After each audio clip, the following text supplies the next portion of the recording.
a famous air raid during World War II, where the Belgians had this unstoppable fortress, and some gliders came in, landed on the roofs, and that was the end of the story. The Germans took it over.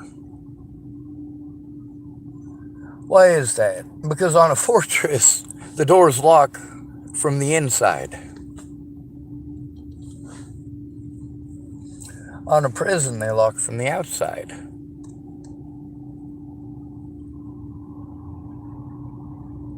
In a prison, the guards standing on the walls are pointing their guns inward. On a fortress, their guns are pointed outward.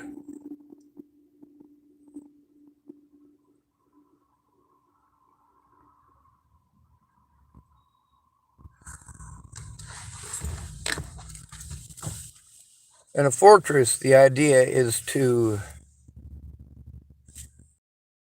keep a whole bunch of people outside from getting in, using a small number of people.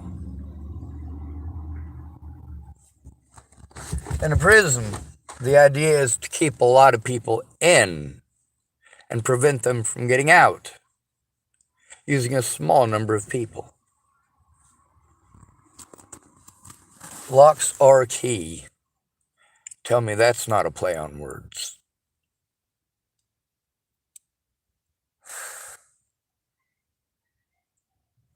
We've seen many times that there's always a way around, isn't there?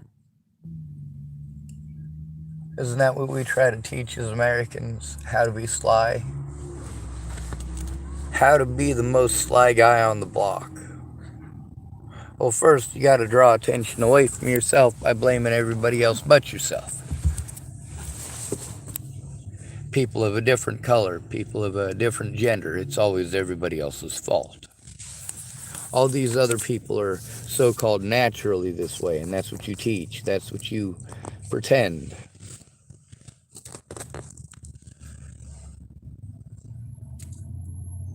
We see all these stories on TV of what we call culturally white people in America, where basically we typecast white people as the good guys or the good girls, and we typically like to put the very good-looking person in that role when it comes to Hollywood or on stage.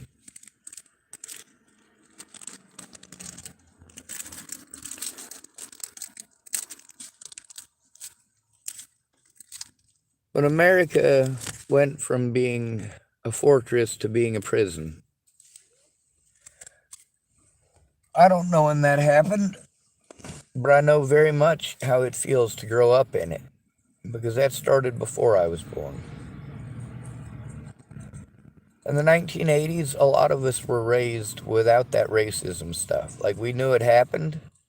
We also weren't down with it because we had black kids and Hispanic kids in our class that played with us. You know, they were kids to us. Didn't make any sense about none of this racism mumbo-jumbo. That's also how divide and conquer works.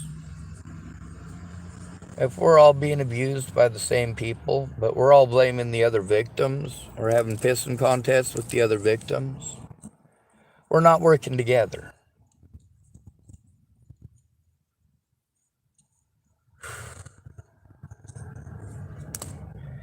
There's a lot of people who have an idea that almost is a good idea, all right? You remember in World War II, we had Japanese internment camps. Well, I don't like that idea. I think that's a horrible idea. But a lot of people think it's a good idea. And an internment camp, basically, an internment camp is set up like a Roman legionary camp. If you look at these things, they're a bunch of rows of housing and then rows of workshops. And you've also got the guard housing. But the guards point their guns inward. For a homeless population, you've got to understand there's a lot of people out here that are homeless, that are victimized their entire lives. There's also a lot of people out here who are predators that got busted, and you throw them out here on the streets with us. And then when they do bad stuff, you blame all of us for it.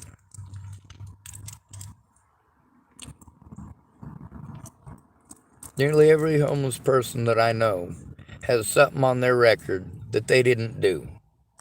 Because it's that easy to railroad somebody who's homeless. That also affects your work record. That affects your ability to get any kind of housing. And nobody stops to understand that. Like, that stuff follows you everywhere. It prevents you from having enough money to fight it in court, too. There were a lot of crimes that were committed against me by police through this. I gotta tell you, there's the chain gangs. You remember chain gangs, don't you? Yeah, those were a staple of the South. Hey, you know what? It's illegal to have slavery unless somebody is convicted of a crime. And nearly everything when you're homeless is a crime, so we can arrest anybody who's homeless. And we could put them on a chain gang. And guess what? Those were set up like Roman legionary marching forts too. Here's how it is. It's a wall with some fencing. And it's an elevated wall, obviously. Ditch around the outside. And then you've got a bunch of rows of tents.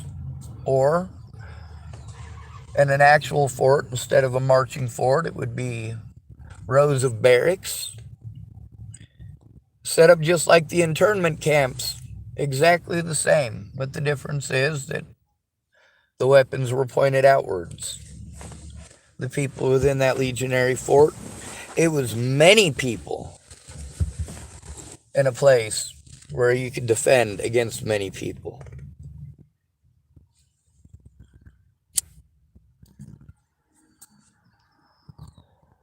When everybody within the encampment is all on the same side, and you all know your jobs, and you all do your jobs well, it's a well-oiled machine, and you get a lot done. As someone who is of Hebrew descent, apparently, I've never looked up my genealogy or history. I just believe what my family tells me because I really don't care. I could be 90% Arab and I'd still be fine with it.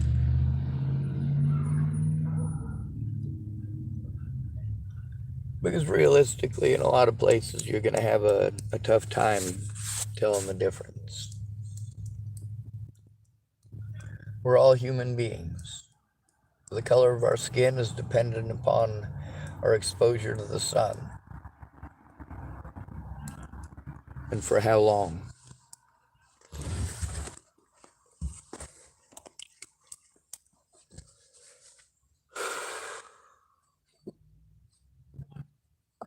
So these ideas that people have of stuffing the homeless into forced labor camps, like Fritz Sauckel and Heinrich Himmler. Or, of course, with the chain gangs, that was a very major thing in our country for a long time, and they still exist. That's something that you guys aren't listening to me about. Slavery still exists in America. And today in America, it is used primarily against homeless people. When you hear about all those black people being harmed, it's primarily homeless black people that's happening to. And broke black people. Divide and conquer.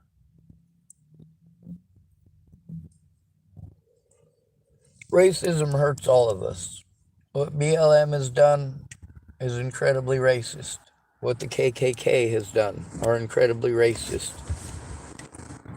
What both of them have done, what I was told about them by people from each of these groups, is different from the actuality that I even saw from those people in those groups.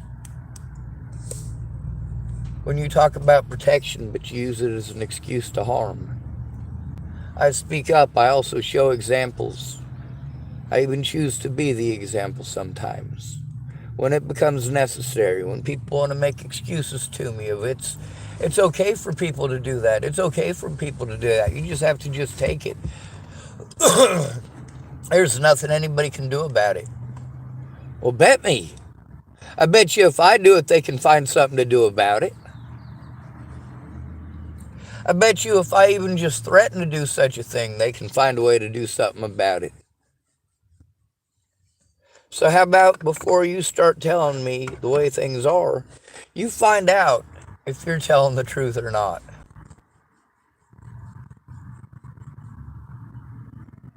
When you're talking out your backside, it's somebody who's fought these battles for years, including fighting them for you guys. You have no idea what you just stepped into. My life is a ginormous pile of dookie.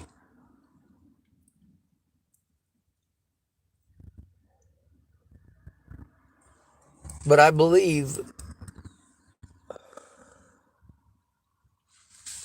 that by at least allowing us to be separated from our predators, being allowed to place, if it's even just tents, as long as it's ours. I designed, well, there was two things I was looking at. There's a young woman named Brittany Richmond. It's now Brittany Fry or Brat Richmond. Had a few different Facebook profiles. But she was going through a lot. And there was a house across the street from Brenda Dickinson. And Brenda really wanted me to buy it. I really wanted to buy it so that Brittany Richmond would have a safe place to go and a safe place to stay. I was going to save up my disability money, and I was either going to get that property there in Chapel, Nebraska, or I was going to buy some property in Colorado that was real cheap. I'd even let Natalie know about that property while we were still friends. I let a lot of people know about it.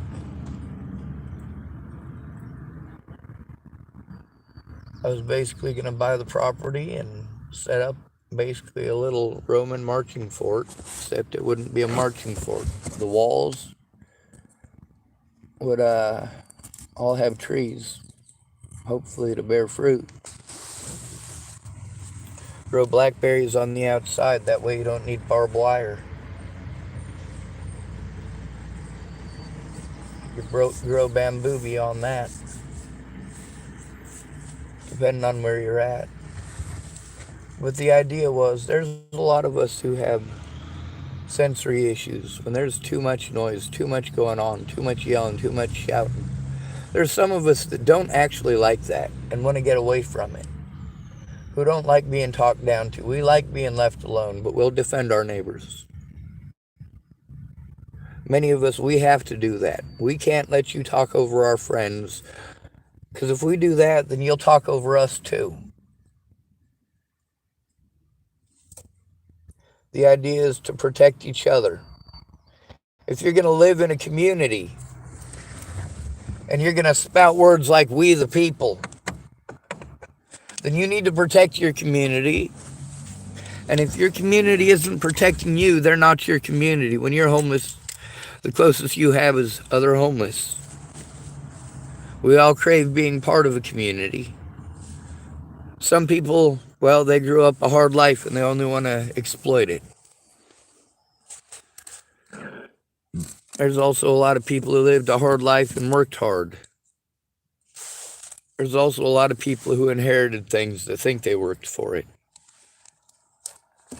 A lot of people I know worked for bosses that had sons or stepsons or sons-in-law that took over the business, didn't know anything about the business, had no business running the business, and didn't like the employees and decided to hire his idiot friends, run the family name into the ground.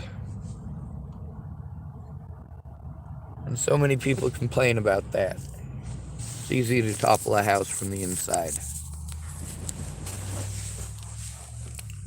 All you gotta do is take out the supporting wall.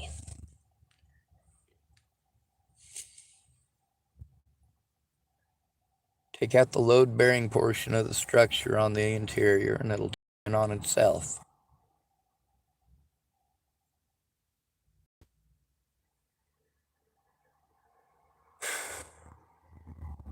I used to do select demolitions. The idea of select demolitions, here, I gotta blow my nose, I'm sorry.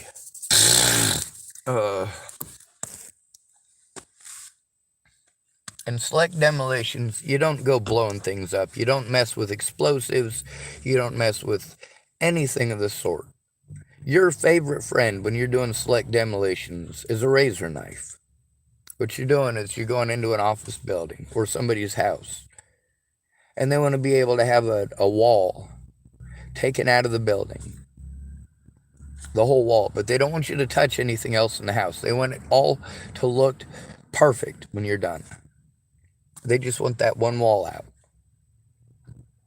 But you can't touch anything else in the house. When you take that one wall out, what you're doing is you're leaving a big gaping square there, and they're going to have to finish it. If you don't know anything about construction finishing, you can look it up. For every trade, you have to finish it. You have to put the texture on the wall after you're done with the putting up the drywall. Anyway, during select demolitions, when you are supposed to take a wall out, you have to cut the mudding tape that's in the corners, or cut it down to that metal strip, and you got to try to use your razor knife just the outside of that metal strip so that you can take that metal strip out too without damaging the wall or any paintings or any furniture or anything like that that's in their room. Sometimes you take a wall out in 3 pieces. First thing you do is you cut open the door frame and you break that piece of wall down. By break it, I don't mean like you kick it or stomp it. I mean you carefully remove it. But once you've opened that up, you can take the rest of the wall down in 2 or 3 sections, and then you carry it out. Your best friend is a razor knife. So these ideas that people have for an internment camp or forced labor camps for the homeless, those are not actually as terrible ideas as you might think, but we need to look at the difference between it being a community and it being a prison. For homeless people, for many of us, we've had a lot of trauma and we've never had a safe place of our own where we can sit and do the things that you expect of us. Things that you're able to do easily and quickly, and we have to run around to the library to get sent to this place and that place and that place and this place, and make the call to all these hundreds of places, TFCC, TCCHC. We got to call the local hospitals. We got to set up appointments at clinics. We got to go and talk to the local sheriff's departments, or we got to talk to the police. Meanwhile, they don't like homeless people. They're sold the same narrative as the rest of you. And then of course, some of them do mess with the worst of the worst of us out here. There are some homeless people that are very, very, very bad people. I don't pretend that they don't exist. I don't pretend that there's not a bunch of homeless drug dealers and a bunch of homeless addicts. But I'm also going to tell you something. For every one of those homeless dealers and homeless addicts, you got to understand that there's people in houses that are distributing it to those people.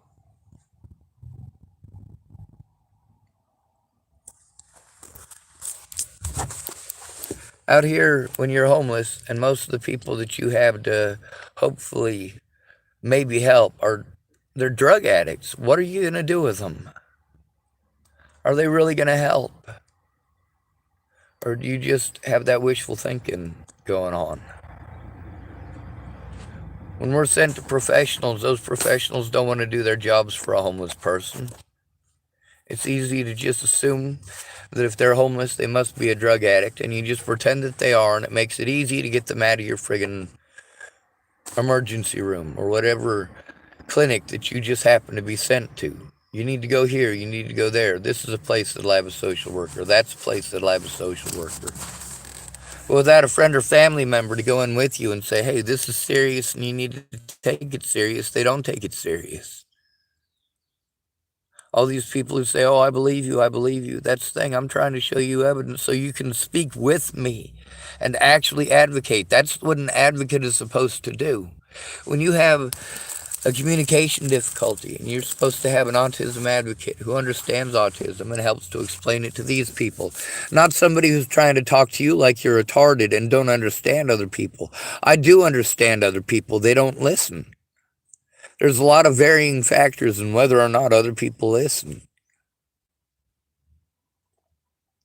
When you're being abused and people don't listen, and then somebody ends up dead, well, the people that you went to that didn't want to listen realized then and there that they probably should have listened. Holy shit, maybe I should have listened to Sean Schwartz. Yeah, you probably should have. Now people are dead. Yes, I do blame you. And I blame the police. And I blame the volunteers. I even blame myself.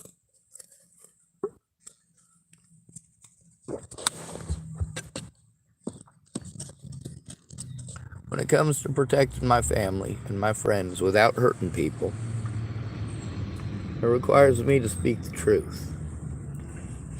Now, with my communication difficulties, people know it's easy to talk over me. And when they do that, they try to establish dominion in a conversation that doesn't need to be a conversation. If they're going to help me, there's some pretty simple stuff to do. It's just a matter of doing it. And in the time that all of these people have spent arguing, going out of their way not to hear what I have to say, what they're showing is that they don't care. They don't care how much they hurt me. It's fine for your life to be more important than mine. That is absolutely fine. But don't pretend to be my friend and tell me about how you care about me when literally all you will do is tell me what to do, think, and feel, or make empty promises.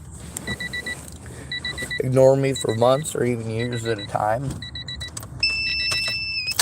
There's a lot of people I told to leave me alone and to go away, that I didn't want anything to do with them anymore. And there's a reason that I told them those things. With what I've been going through, if I'd have had just one friend or family member who actually cared, instead of pretended to while it was popular, and it was only popular until they found Natalie's killer, because I never mattered. What mattered was the dead girl. What mattered was the dead girl, and that's realistically how it is. Now, when I say it realistically how it is, people don't like that. It sounds cold. And I get that. It does sound cold. It sounds cold and heartless.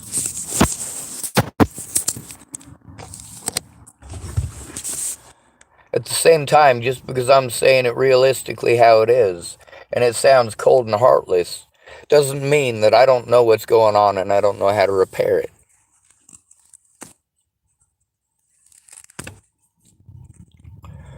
For the homeless, we don't need more prisons just so that you can lock up the homeless so you don't have to see them, because when they get dropped off back out there again, they're going to have less chances than they had before they went to prison, or even just jail.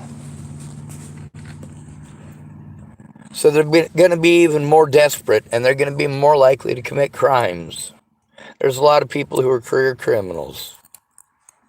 It's because it's the only useful skill they have. Many of them started off having construction experience, but they were forced into homelessness due to one reason or another. Sometimes ex-wives, sometimes wives that don't want to get a divorce and won't get a divorce. And of course, there's situations that are same the other way around. We've got divide and conquer going on. And as long as we got that going on, it's the same thing as having people come in over your fortress and open all the doors, which is exactly what the Germans did, and that's exactly what we're doing. While we're at each other's throats, think about it. You got a whole bunch of people, each one of these groups having pissing contests over who's the most victimized. They're all blaming each other and shouting at each other. So they're all facing to a center of the circle, all screaming. But that leaves all of their backs exposed. When you're all having problems with the federal government, taking too much and not giving enough, expending money in the wrong places, you need to listen to the people they're most likely to do that to, and that's the poor and the homeless and the mentally ill. Look at the laws that they put in place that make it so that 80% of all Americans, if you call them mentally ill in court, the courts assume mentally ill and dangerous, violent, schizophrenic, might possibly eat people's parts like Jeffrey Dahmer.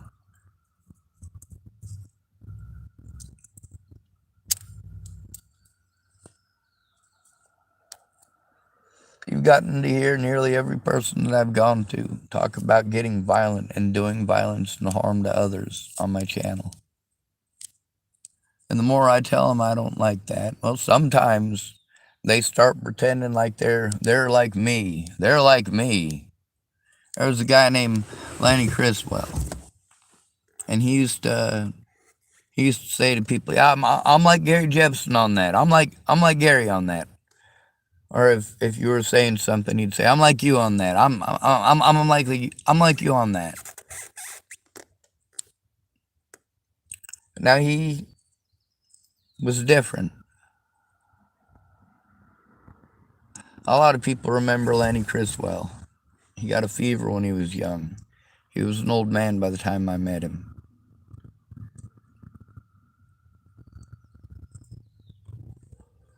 The fever made it so that he never grew up past childhood, basically.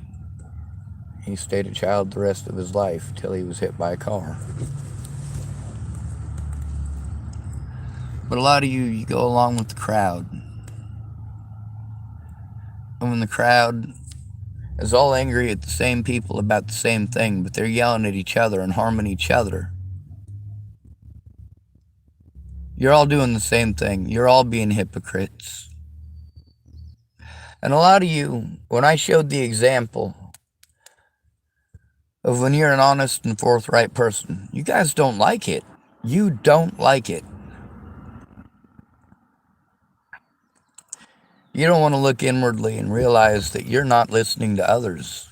You're also not working together with them because you're focused just on yourself. If you and I are going through the same things at the hands of the same people, it just stands to reason that we should stand together. When it comes to other people with PTSD, people like Shea Burton, she shouldn't ever have to deal with people like Theo. I shouldn't have to deal with people like Theo, or worse.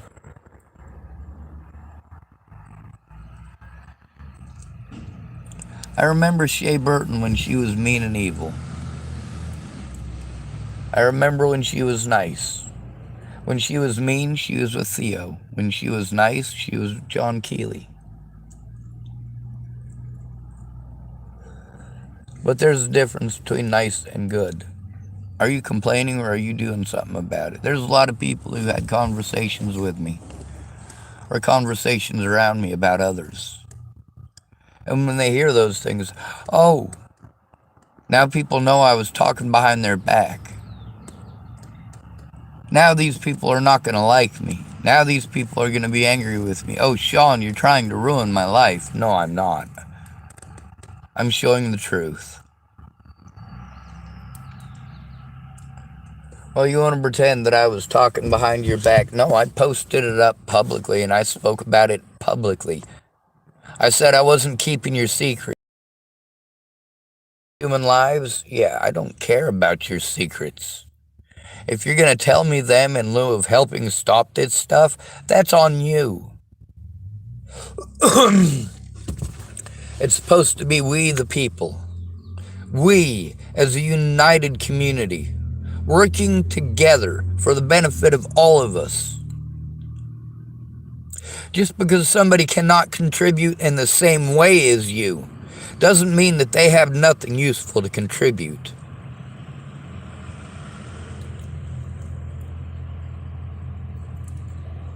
But when it comes to speaking up, every one of you should know how to do that as an American. It's our First Amendment right.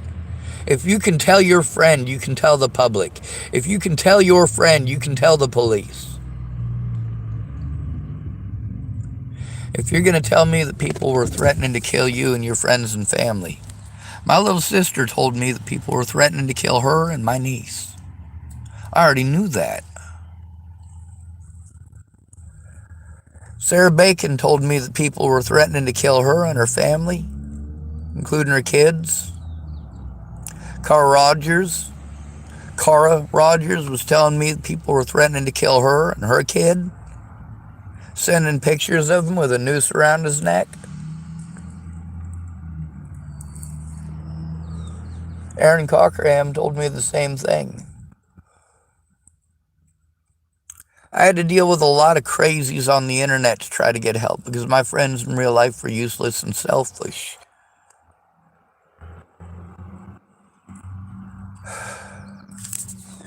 It was always their easy fix for something that they knew nothing about because they were too busy trying to easy fix it.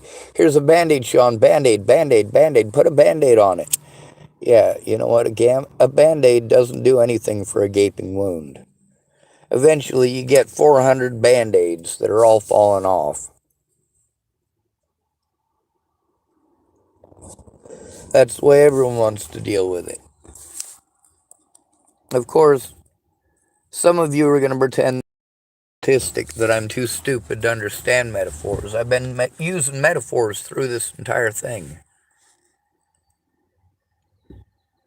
We don't need a forced labor camp. We need a safe place for ourselves, for our tents, a place that is our forever home. We do deserve it. And if we have a forever home, then we have a reason to contribute. But when our experience as poor Americans is how to get stomped into the dirt over and over and over again, and going to our friends and family results in us getting stomped over and told that we're not important, treated like we're not important, like every little thing, including getting to go out and drink with your friends. You go, hey, Sean, I really do want to help you. I do, but I haven't gotten to go out drinking with my friends for like 3 weeks. And here I am going, well, sheesh. I came to you 7 years ago for help. A lot of you who hopped on afterwards, I have to try to fill you in on what happened in the beginning so that you know. And yeah, I can send you all sorts of evidence, but I got to know that you're going to speak up. You're going to show it. You're going to start looking inward and realize you need to be looking outward. The police are doing this to poor people. The majority of us have construction experience, or janitorial experience, or maintenance experience, or all of them. Many of us have landscaping experience. We're the ones who build your infrastructure. We're the ones who actually build your bridges. Yes, an architect designed it, but he did not build it. It was built by manual labor. It was built by people with construction jobs. It is maintained by people with maintenance and janitorial jobs. These are essential for the maintenance of the building or the structure. Without that manual labor, it doesn't matter what the engineer came up with. And if there's nothing to put there, let's say he designed something, no land to put it on though, it's just a design on paper, it's just artwork. That's all it is. Art on paper.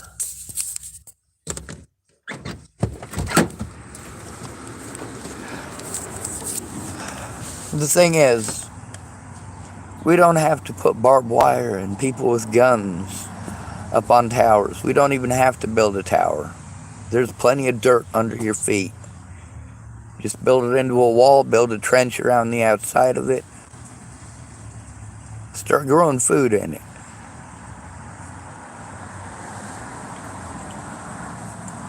But if every person there is allowed their own place, then it's their forever home. It might not be very big, but it's a place for them to safely put their things. If they want to build a tiny home, then they can do that. If they want to build a small tea house, like a Japanese tea house, they could do that.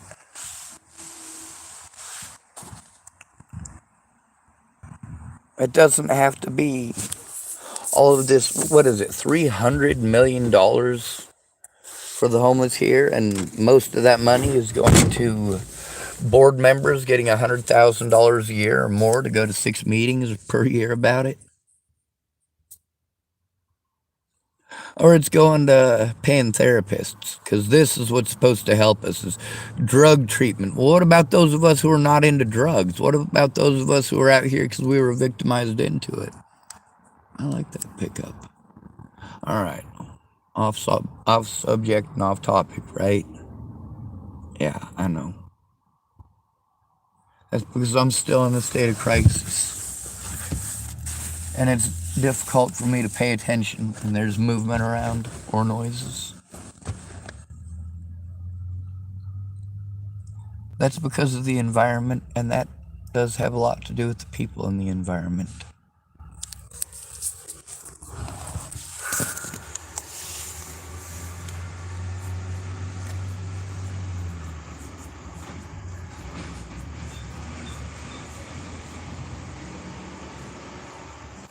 If I'd have been allowed an honest day in court with a real lawyer, all of the people that took me to court would have gone to prison. But when you're called mentally ill, you have to have a friend or family member go with you. Or everything that you say, no matter what, is discredited automatically. And anybody who says anything about you must automatically be telling the truth.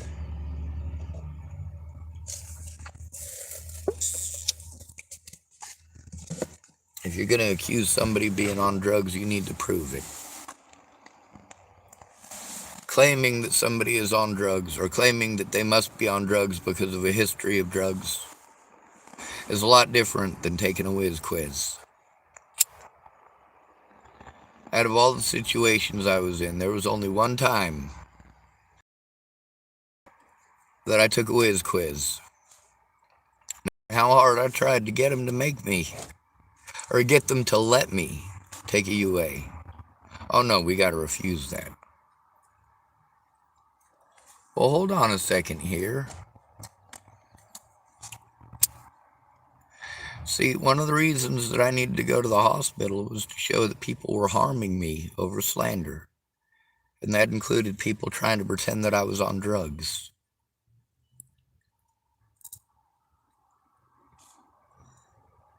Candace Bondurant should have brought my hospital paperwork home. Now, I told her repeatedly, hey, I want to take a UA. All right, I'm getting accused of being on drugs and doing all sorts of fucked up stuff as if I'm a druggie. This is not okay. This is classic gaslighting, and people do it with their friends. Now, there was a doctor who was talking about gaslighting and gang stalking, and he was trying to say that gaslighting doesn't count and internet stalking doesn't count. I'm like, well, that's a lot of what gang stalking is these days. It's not just your so-called friends talking shit behind your back. A lot of people that are mad at me, they're angry because their drug contacts that they talked about while having conversations with me, I recorded them and I posted them up. They also talk about their kids in the same sentences sometimes. So yeah, they're drug dealers with kids. Many of them are women.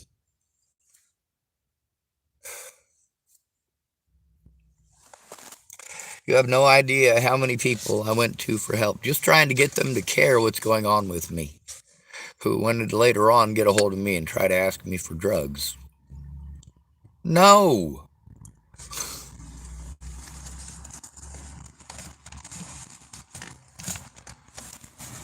Just as we don't need more prisons just so you can hide homelessness. Just so you can hide poverty and pretend it doesn't exist. We need fortresses to protect those people. We need to be able to protect the most at-risk people in America. And we need to allow them a voice and allow them to stand up for each other. And currently we don't. It's currently okay to victimize a homeless and disabled male. Pretend that they're schizophrenic and that it's all their fault. When they show signs of long-term abuse, you go, oh, look, see, he's crazy. No, It's not magically trauma for you playing and harmful to you pretending. But when you actually do these things to a man, you think that, oh, well, he deserves it. You sell yourself the fact that he must deserve it because men owned women thousands of years ago. I hear the same thing out of many people with BLM. People who believe that it's okay to victimize a white person, that it's not racist to victimize a white person because white people couldn't possibly be impoverished. That's what it comes down to. Oh, women are expected to be subservient to men. Not anymore. There used to be stigmas to it that would prevent you from being able to get a job. Now getting a divorce is no big thing.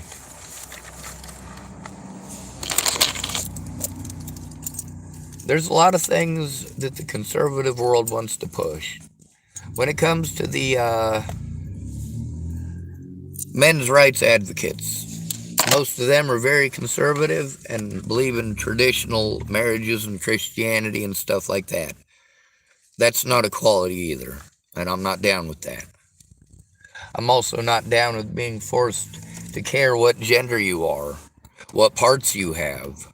When my friends are dying like flies or being sent to prison, getting railroaded in record numbers, and you just simply don't care, long as you don't have to see them, out of sight, out of mind. They must have deserved it. Yeah. All right, I'm going inside. Good to be rid of you. Thanks for coming to visit. Stay out of trouble or don't get caught. Remember, you are your brother's keeper, and your sister's too, and no victim left behind.